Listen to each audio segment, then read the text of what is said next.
من يرد الله به خيرا يفقهه في الدين۔ سیرت کے عنوان پر گزشتہ 2 جمعہ سے بات ہو رہی ہے۔ آپ صلی اللہ علیہ وسلم کی سیرت کے مختلف پہلو ہیں، اور آپ صلی اللہ علیہ وسلم کی سیرت کے کسی بھی حصے کو بیان کیا جائے اس میں ہمارے اور آپ کے لیے ہدایت کا نمونہ ہے، اور آپ صلی اللہ علیہ وسلم کا ذکر خیر ہر اعتبار سے باعث اجر و ثواب ہے۔ میرے محترم بزرگ اور دوست، ابھی میں نے خطبہ میں جس آیت کریمہ کا سہارا لیا ہے، اللہ رب العزت کا ارشاد ہے، اے نبی پاک صلی اللہ علیہ وسلم آپ لوگوں میں اعلان کر دیجئے، اگر تم اللہ سے محبت کرنا چاہتے ہو، اللہ کے محبوب بننا چاہتے ہو، فاتبعونی، تو تم میری اتباع کرو۔ اللہ تبارک تعالیٰ نے اپنی محبت اور اپنی رضامندی اللہ کے رسول صلی اللہ علیہ وسلم کے اتباع میں رکھی۔ اس دنیا کے اندر کسی سے محبت کی جاتی ہے تو محبت چند چیزوں کی بنیاد پر کی جاتی ہے۔ اسباب محبت 3 ہیں: کمال، جمال اور احسان۔ بعض لوگوں نے مال کو بھی شمار کیا ہے، لیکن مال سے جو محبت ہوتی ہے وہ عارضی ہوتی ہے، اور اس میں پائیداری نہیں ہوتی ہے، مستقل نہیں ہوتی۔ جب تک آدمی کے جیب میں پیسہ ہے تب تک اس سے محبت کرنے والے ملتے ہیں۔ آدمی جب خوشحال ہوتا ہے، پیسے والا ہوتا ہے، اس سے سلام کرنے والے بہت سے لوگ ملتے ہیں، لیکن جب آدمی کی حالت خراب ہو جاتی ہے تو آدمی سلام کرتے ہوئے ملاقات سے بھی ڈرتا ہے۔ یہ عام طور سے دنیا کے اندر دیکھا جاتا ہے۔ تو مال سے جو محبت ہوتی ہے وہ دل سے نہیں ہوتی ہے، خود غرضی کی وجہ سے ہوتی ہے۔ اس لیے دنیا کے اندر جو محبت کی جاتی ہے کسی دوسرے سے، اس میں کسی میں کمال کو دیکھا جاتا ہے، کہیں پر جمال کو دیکھا جاتا ہے، کہیں پر احسان کو دیکھا جاتا ہے۔ اگر کوئی آدمی صاحب کمال ہے، اس کے اندر کوئی فن ہے، تو لوگ اس سے محبت کرتے ہیں، چاہے وہ شکل و صورت کے اعتبار سے کیسا بھی ہو، لیکن اس کے اندر کمال ہے، اس کے اندر کوئی خوبی ہے، اس کے اندر کوئی ایسا ہنر ہے کہ جس کی وجہ سے لوگ اس سے محبت کرتے ہیں۔ دنیا میں کتنے ایسے کھلاڑی ہیں، کئی طرح کے گیم کھیل ہوتے ہیں، کھلاڑی مختلف قسم کے مختلف ممالک کے ہوتے ہیں، نہ ہماری ان سے ملاقات ہے، نہ ہماری جان پہچان ہے، نہ ہم سے کبھی ان سے کسی قسم کی ملاقات نہیں، لیکن ان کا کھیل دیکھا جاتا ہے۔ ان کا کھیل دیکھ کر، ان کا ہنر دیکھ کر، ان کا کمال دیکھ کر دنیا میں ایسے لاکھوں کروڑوں انسان ملیں گے جو ان سے محبت کرتے ہیں، ان کے فین کہلاتے ہیں۔ کئی ایسے جو ہے کھیل کود کے آپ کو ایسے کھلاڑی ملیں گے جن کو لوگ دل و جان سے چاہتے ہیں، لائک کرتے ہیں۔ کتنے ایسے آپ کو پہلوان ملیں گے، ان کی پہلوانی، ان کی کشتی، ان کی بہادری کی وجہ سے لوگ ان سے محبت کرتے ہیں۔ دنیا میں کتنے ایسے سرکس میں اپنا ہنر دکھانے والے، کمال دکھانے والے لوگ ان کو لائک کرتے ہیں، ان سے محبت کرتے ہیں۔ کتنے ایسے سنگر، کتنے ایسے ڈانسر ان کے کمال کو دیکھ کر، ان کی خوبیوں کو دیکھ کر ان کو لائک کرتے ہیں۔ تو دنیا کے اندر کسی سے محبت کی جاتی ہے تو کہیں پر ان کے کمال کو دیکھا جاتا ہے۔ تو اگر کمال کے اعتبار سے آپ صلی اللہ علیہ وسلم کے کمالات کو دیکھا جائے، آپ کے محاسن کو دیکھا جائے، آپ کی خوبیوں کو دیکھا جائے، تو دنیا میں آپ سے بڑا کوئی صاحب کمال آپ نہیں پائیں گے۔ اللہ تعالیٰ نے آپ کے اندر وہ تمام خوبیاں رکھی تھیں۔ اللہ نے آپ کو ایسا صاحب کمال بنایا تھا کہ دنیا کے تمام جتنے بھی انبیاء علیہم السلام آئے، ان کی خوبیاں ایک طرف اور ہمارے اور آپ کے نبی جناب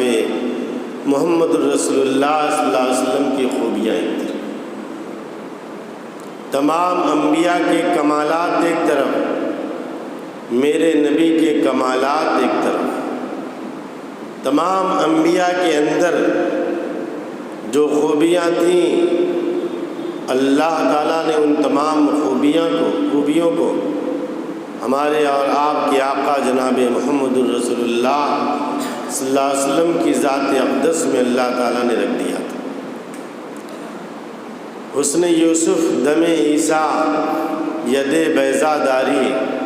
آنچ خوبا ہما دارند تو تنہا داری۔ یعنی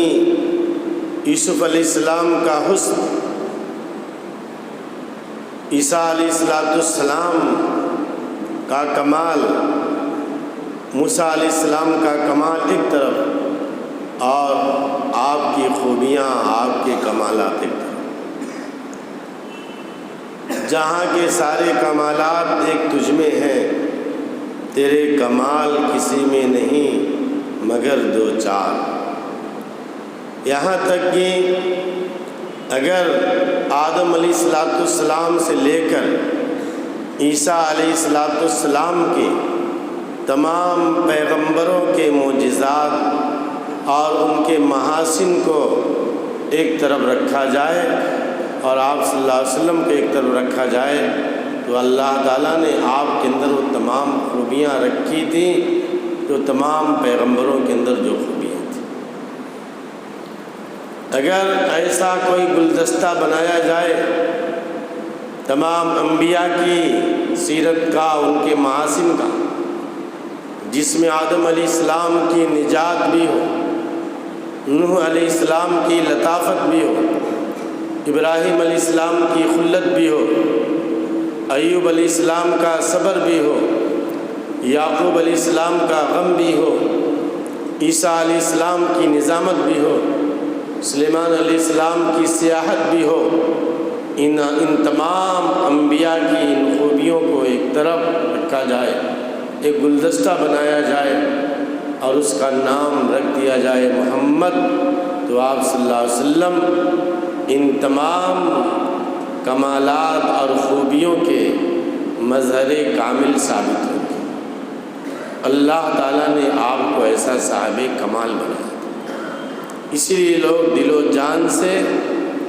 آپ صلی اللہ علیہ وسلم کو چاہتے تھے، آپ سے محبت کرتے تھے۔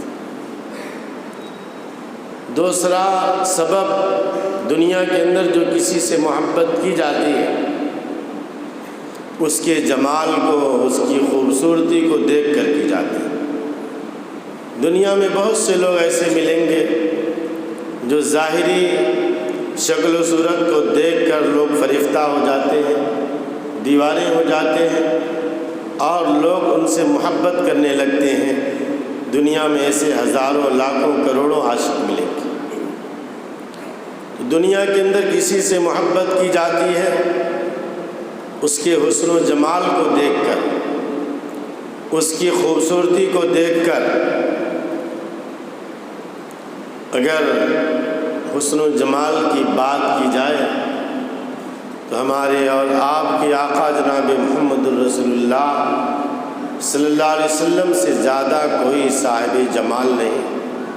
آپ سے زیادہ کوئی حسین نہیں، آپ سے زیادہ کائنات میں کوئی خوبصورت نہیں۔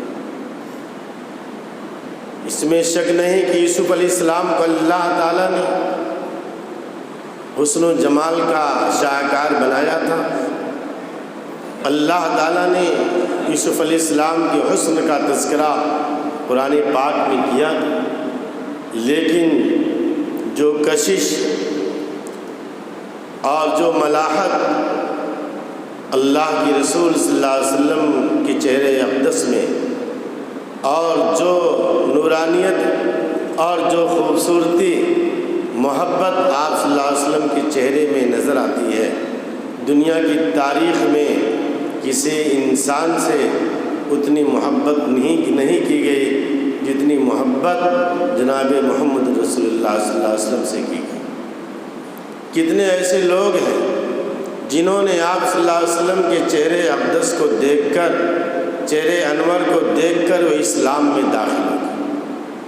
عبداللہ بن سلام رضی اللہ تعالیٰ عنہ پہلے ایک یہودی عالم تھے، اسلام نہیں لائے تھے۔ ان کا بیان ہے فَلَمَّا اسْتَبَنْتُ وَجْهَهُ عَرَفْتُ أَنَّ وَجْهَهُ لَيْسَ بِوَجْهٍ كَذَّابٍ۔ عبداللہ بن سلام جو یہودیوں کے بڑے عالم تھے، انہوں نے کہا کہ میں نے جب پہلی مرتبہ جناب محمد الرسول اللہ صلی اللہ علیہ وسلم کو دیکھا تو آپ کے چہرے کو دیکھنے کے بعد مجھے اندازہ ہو گیا کہ یہ چہرہ جو ہے کسی جھوٹے شخص کا چہرہ نہیں ہو سکتا۔ اللہ کے رسول صلی اللہ علیہ وسلم کے چہرے کو دیکھ کر یہودیوں کے اتنے بڑے عالم اتنے متاثر ہوئے،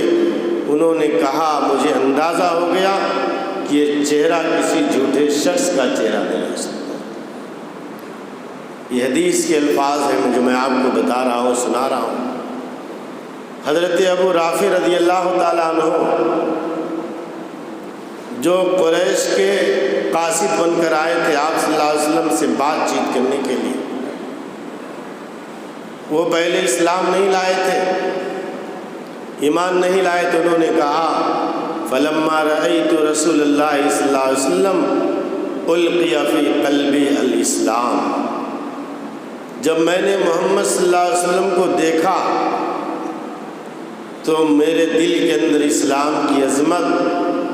اسلام کی محبت پیدا ہو گئی،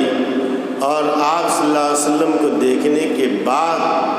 میرا دل اسلام کی طرف مائل ہو گیا۔ حضرت ابو ہریرہ رضی اللہ تعالیٰ عنہ صحابی رسول، انہوں نے آپ صلی اللہ علیہ وسلم کے حسن و جمال کو اس انداز میں بیان کیا کہ ما رأیت شیئا احسن من رسول اللہ صلی اللہ علیہ وسلم کأن الشمس تجری فی وجہہ۔ حضرت ابو ہریرہ رضی اللہ تعالیٰ عنہ فرماتے ہیں کہ میں نے آپ صلی اللہ علیہ وسلم سے زیادہ حسین و جمیل دنیا میں کسی شخص کو نہیں دیکھا۔ ایسا محسوس ہوتا تھا کہ سورج جو ہے آپ کے چہرے انور کے اندر چل رہا۔ حضرت انس رضی اللہ تعالیٰ عنہ صحابی رسول آپ صلی اللہ علیہ وسلم کے جمال کا، حسن کا ذکر اس انداز میں کرتے ہیں کان رسول اللہ صلی اللہ علیہ وسلم اظہر اللون کأن ارقہ اللؤلؤ، فرماتے ہیں کہ آپ صلی اللہ علیہ وسلم کا رنگ سفید روشن تھا، اور آپ کے چہرے انور پر پسینہ ایسا چمکتا تھا جیسا کہ موتی چمکتا ہو، موتی کی طرح سے آپ صلی اللہ علیہ وسلم کا پسینہ آپ کے چہرے انور پر چمکتا تھا۔ حضرت برہ رضی اللہ تعالیٰ عنہ کی ایک حدیث، صحابی رسول، انہوں نے فرمایا ما رأیت من ذی لمۃ فی حلۃ حمراء احسن من رسول اللہ صلی اللہ علیہ وسلم، میں نے لمبے بالوں والا سرخ چادر میں ملبوس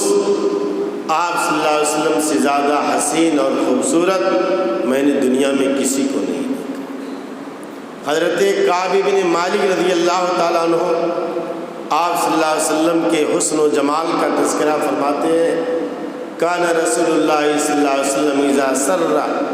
استنار وجهه كأنه قطعة من القمر، فرماتے ہیں کہ آپ صلی اللہ علیہ وسلم جب خوش ہوتے تھے، مسکراتے تھے تو چہرہ ایسا چمکدار ہو جاتا تھا جیسے کہ چاند کا ٹکڑا۔ یہ صحابہ اپنے خیالات، اپنے مشاہدات آپ صلی اللہ علیہ وسلم کے حسن و جمال کے بارے میں بیان فرما رہے ہیں۔ اللہ تعالیٰ نے ایسی خوبصورتی، ایسا حسن و جمال جناب محمد رسول اللہ صلی اللہ علیہ وسلم کو اللہ تعالیٰ نے عطا فرمایا۔ حضرت حسان بن ثابت رضی اللہ تعالیٰ عنہ فرماتے ہیں وَأَحْسَنُ مِنْكَ لَمْ تَرَ قَطُّ عَيْنِي وَأَجْمَلُ مِنْكَ لَمْ تَلِدِ النِّسَاءُ خُلِقْتَ مُبَرَّأً مِنْ كُلِّ عَيْبٍ كَأَنَّكَ قَدْ خُلِقْتَ كَمَا تَشَاءُ۔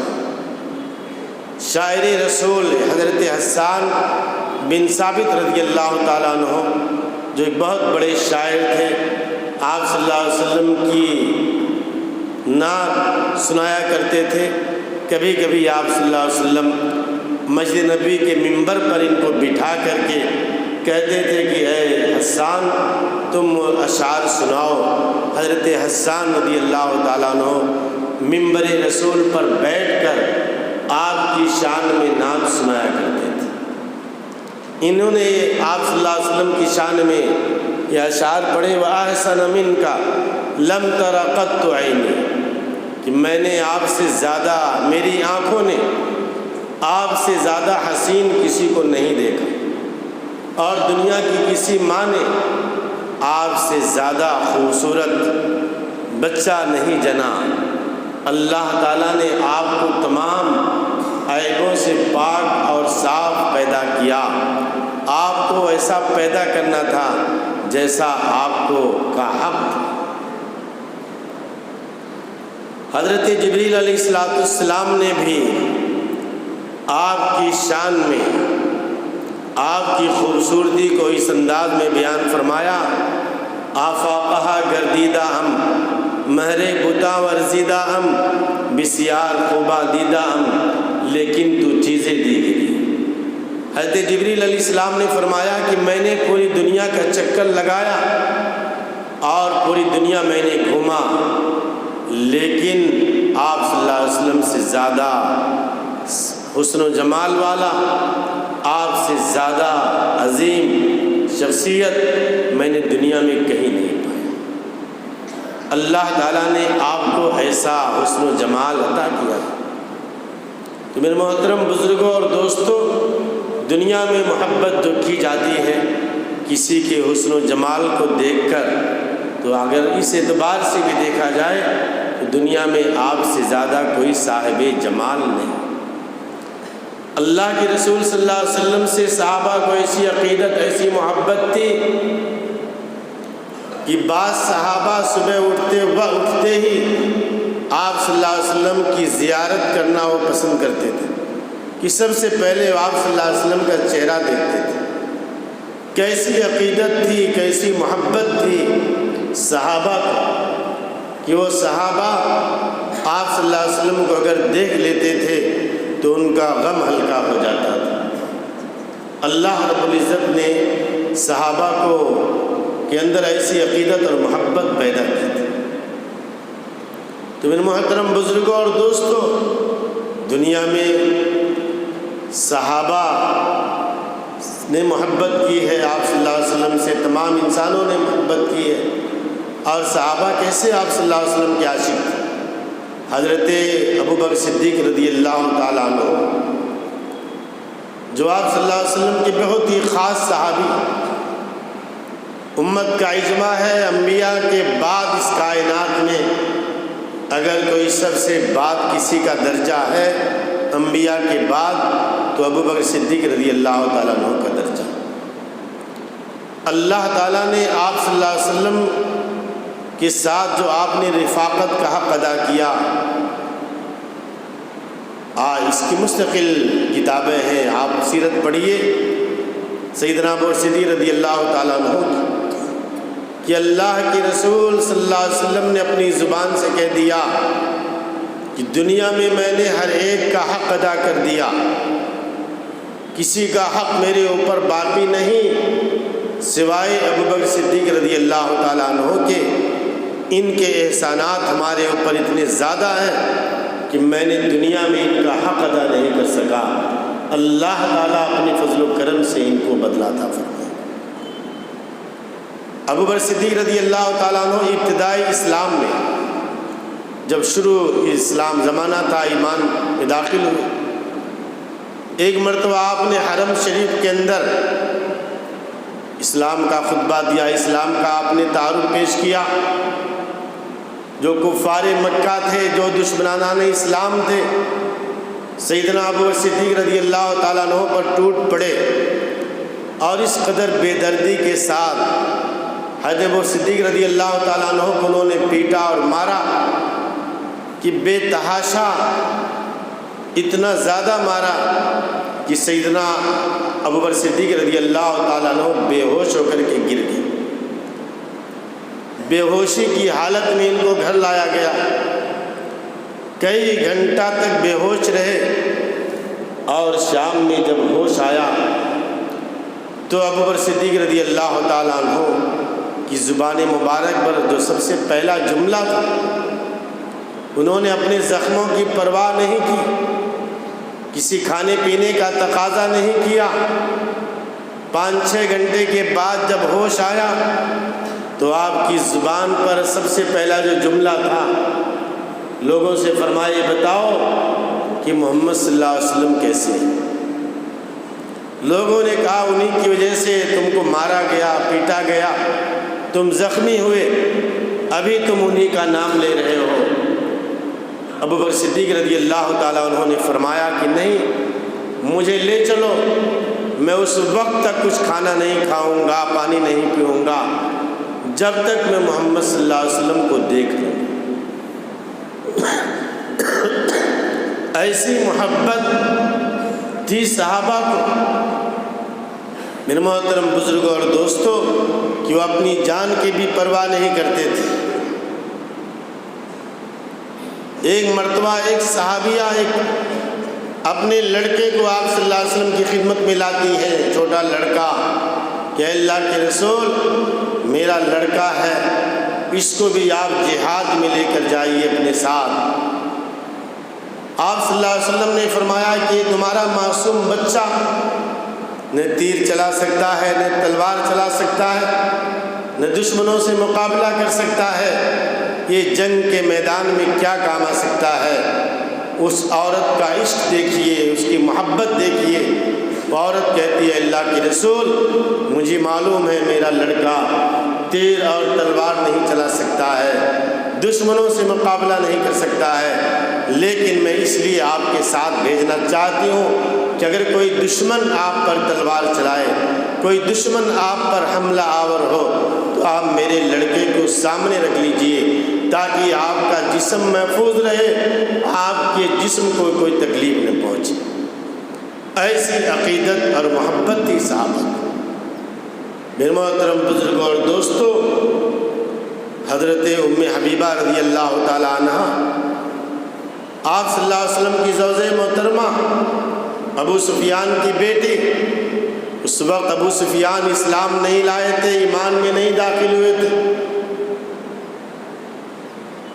اپنی بیٹی کے گھر آئے۔ ان کی بیٹی نے دیکھا کہ میرے والد گھر میں آ رہے ہیں، تو آپ صلی اللہ علیہ وسلم کا جو بستر تھا، جو چادر تھی، اس چادر کو ہٹا دیا اور اپنے باپ کو بغیر چادر کے چارپائی پر بٹھایا ابو سفیان نے کہا کہ میرے آنے پر تم نے چادر کیوں ہٹا دی؟ تو انہوں نے کہا کہ اس میں شک نہیں، آپ میرے باپ ہیں، میرے والد ہیں، قابل احترام ہیں، لیکن یہ چادر نبی کی چادر ہے، محمد صلی اللہ علیہ وسلم کا یہ بستر ہے،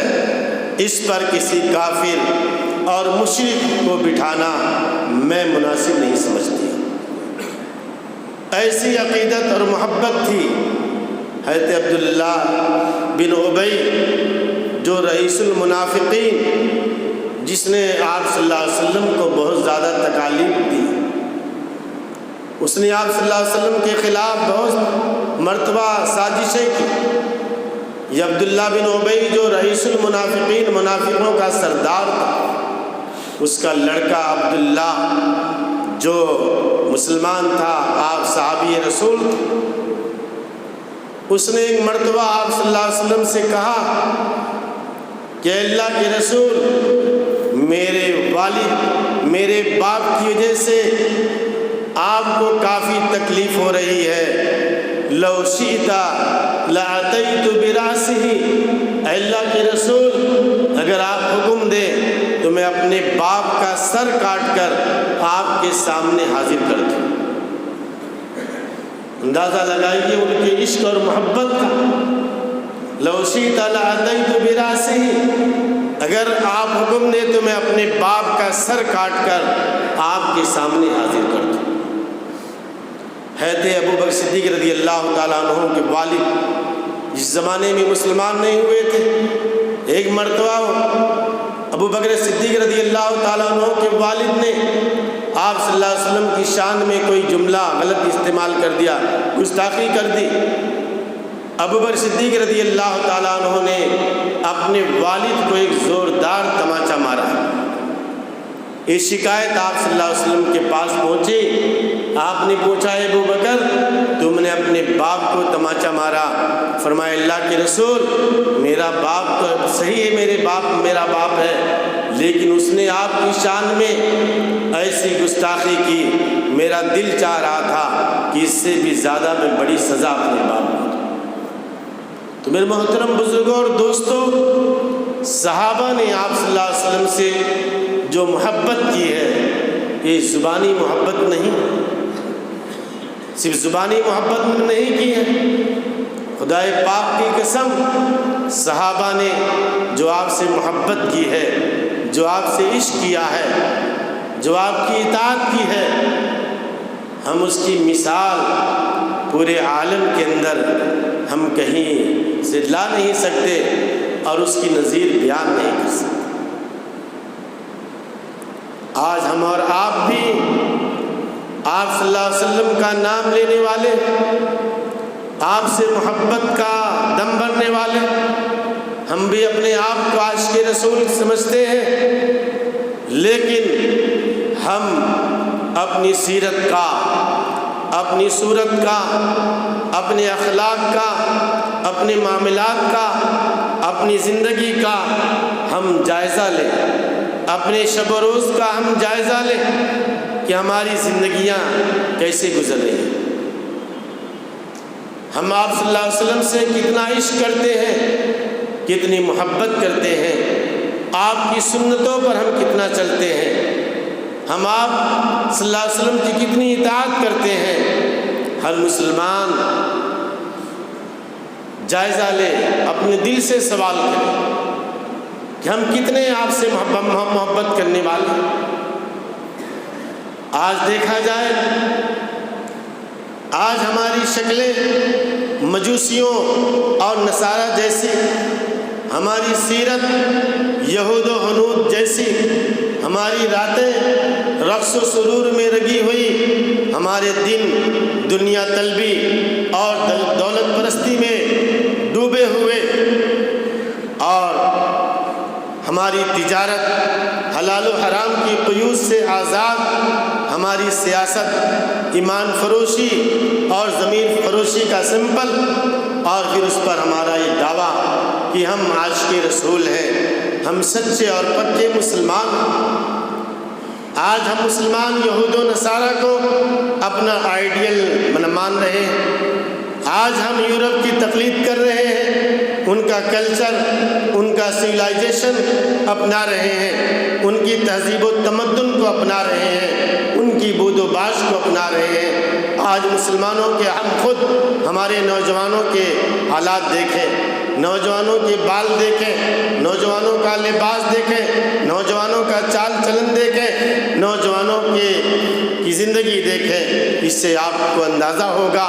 کہ آج ہمارے نوجوان کس کو اپنا آئیڈیل مان رہے ہیں۔ یہ ایکٹروں کو، ایکٹرز کو، سنگروں کو، کرکٹروں کو، ان کو اپنا آئیڈیل مان رہے ہیں، ان سے محبت کر رہے ہیں، ان کے لباس کو اپنا رہے ہیں، ان کے فیشن کو اپنا رہے ہیں، ان کے کلچر کو اپنا رہے ہیں۔ ہم نبی کا نام لینے والے، نبی کے نام پر کے نام پر دم بھرنے والے، نبی سے عشق اور محبت کا دعویٰ کرنے والے، ہم اپنا لباس دیکھیں، ہم اپنا چہرہ دیکھیں، نبی کے چہرے سے ہمارا چہرہ ملتا ہے، نبی کے لباس سے ہمارا لباس ملتا ہے۔ میرے محترم بزرگوں اور دوستو، یہ غور کرنے کا مقام ہے، سوچنے کا مقام ہے۔ جب آپ کو نبی سے محبت ہے تو نبی کی ہر چیز سے ہمیں محبت ہونی چاہیے، نبی کی ہر چیز سے محبت ہونی چاہیے۔ اس لیے ایک مسلمان نبی سے محبت کرتا ہے، نبی کے شہر سے محبت کرتا ہے، نبی کی گلیوں سے محبت کرتا ہے، نبی کے شہر کی ہر چیز سے محبت کرتا ہے، وہاں کے خاروں کو، وہاں کے پہاڑوں کو بھی سے بھی محبت کرتا ہے۔ مدینہ کی ہر چیز کو آدمی عقیدت اور محبت کی نگاہ سے دیکھتا ہے، اس لیے کہ ان کا تعلق ہمارے نبی کے شہر سے ہے، شہر مدینہ سے ہے۔ چاہے ایک سوکھی معمولی مسواک ہو، چاہے ایک معمولی کھجور ہو، اگر وہاں مدینہ سے وہ آتا ہے تو لوگ جو ہے اس کا ویلکم کرتے ہیں، عقیدت اور محبت کے ساتھ اس تحفے کو قبول کرتے ہیں، کیونکہ ہمارے نبی کے شہر سے آیا ہے۔ لہذا ہمیں اور آپ کو چاہیے کہ ہم آپ صلی اللہ علیہ وسلم سے محبت کا جو ہمارا یہ دعویٰ ہے، ہم اس کو عملی جامہ پہنائیں، آپ صلی اللہ علیہ وسلم کی سنتوں پر چلیں۔ دنیا لاکھ برا بلا کہے، سنتوں کا مذاق اڑائے، خدائے پاک کی قسم سنتوں پر چلیں گے تو اللہ کی مدد آئے گی، اللہ کی نصرت آئے گی، اور اللہ تعالیٰ دنیا میں بھی اللہ تعالیٰ سرخ روئی عطا فرمائے گا۔ لہذا ہمارے نوجوانوں کو بھی چاہیے کہ اپنے چہروں پر داڑھی رکھو، یہ سنت ہے، ہمارے نبی کی سنت ہے۔ لہذا ایسا نہیں کہ بڑھاپے میں داڑھی رکھیں گے، شادی کرنے کے بعد، کمانے کے بعد، گھر بنانے کے بعد، تمام چیزوں سے ریٹائرڈ ہونے کے بعد جب کسی کام کے نہیں ہوں گے، رہیں گے، لائق نہیں رہیں گے تو چہرے پہ داڑھی رکھیں گے۔ ایسا نہیں، یہ جوانی، یہ عمر جو ہے آپ کی، اس عمر کے اندر اگر آپ سنتوں کی اتباع کریں گے، سنت کے مطابق داڑھی رکھیں گے، سنت پر چلیں گے تو اللہ تعالیٰ کو یہ ادا بہت زیادہ پسند آتی ہے۔ لہذا وقت کا تقاضا ہے، ہم مسلمانوں کو چاہیے کہ ہم آپ صلی اللہ علیہ وسلم کو اپنا آئیڈیل مانیں، یہود و نصارہ کو اپنا آئیڈیل نہ مانیں، آپ صلی اللہ علیہ وسلم کی سنتوں پر چلیں، آپ کی لائی ہوئی تعلیمات کے مطابق زندگی گزاریں تو اللہ ہمیں دنیا میں بھی عزت دیں گے اور آخرت میں بھی عزت دیں گے۔ اللہ تعالیٰ سے دعا ہے، اللہ تعالیٰ کہنے